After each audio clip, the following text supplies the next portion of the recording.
Assalamualaikum dan salam sejahtera murid-murid. Hari ini kita akan bersama-sama melihat buku aktiviti sains tahun 1, unit 9, Bumi, aktiviti 3, Asing dan Perhati, muka surat 59. Baiklah murid-murid, kita teruskan ke muka surat 59. Okey, lihat di sini ya murid-murid, aktiviti 3, Asing dan Perhati. Kita lihat apakah tugasan kita hari ini. Namakan jenis tanah berdasarkan kandungan yang terdapat di dalamnya. Okey, di sini diberikan 3 jenis tanah dan kita harus kenal pasti apakah jenis tanah tersebut. Untuk rujukan dan untuk mendapatkan maklumat, kita boleh rujuk buku teks halaman 85 hingga 87. Dan di sebelah ini cikgu telah pun mendapatkan halaman buku teks muka surat 85 yang ada kaitan dengan aktiviti 3 ini.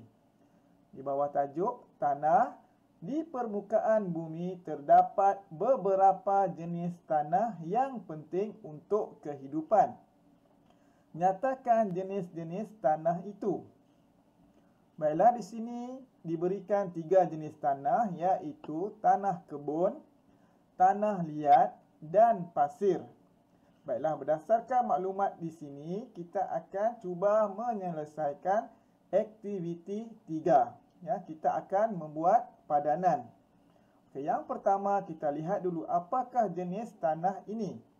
Di dalam tanah ini terdapat butir tanah, ranting kayu, daun kering, batu kecil dan haiwan kecil.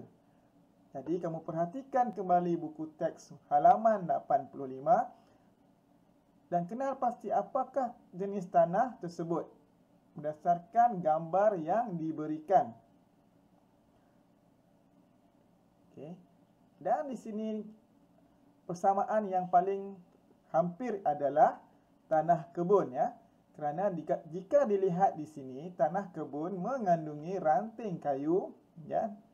Kemudian ada daun kering, ada batu kecil, dan ada haiwan kecil di sini. Ya.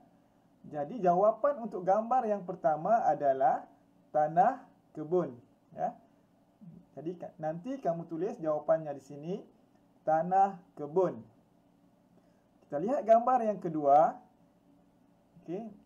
Gambar kedua itu terdapat butir pasir dan batu-batu kecil. Hanya ada 2 kandungan sahaja di sini. Okey. Kita lihat kembali halaman buku teks tadi. Antara tanah liat dan pasir, manakah jawapan yang lebih tepat untuk gambar kedua ini? Ya, sudah pasti jawapannya adalah pasir. Sebab di sini pun sudah ditulis pasir, ya. Ada pasir dan ada batu-batu kecil di sini. Dan gambar yang terakhir hanya mempunyai 1 kandungan sahaja.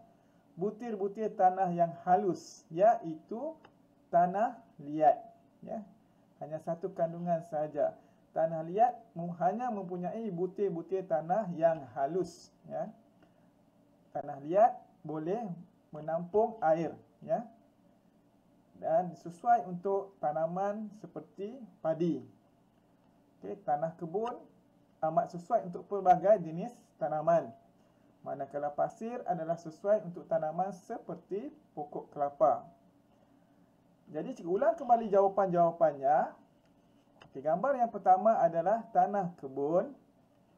Yang kedua adalah pasir dan yang ketiga adalah tanah liat. Baiklah, selepas ini cikgu akan tunjukkan hasil jawapan perbincangan kita tadi. Inilah dia jawapan yang telah kita isikan. Ya, tanah kebun, pasir dan tanah liat. Baiklah murid-murid, sampai di sini sahaja. Terima kasih kerana sudi meluangkan masa bersama Cikgu Iskandar.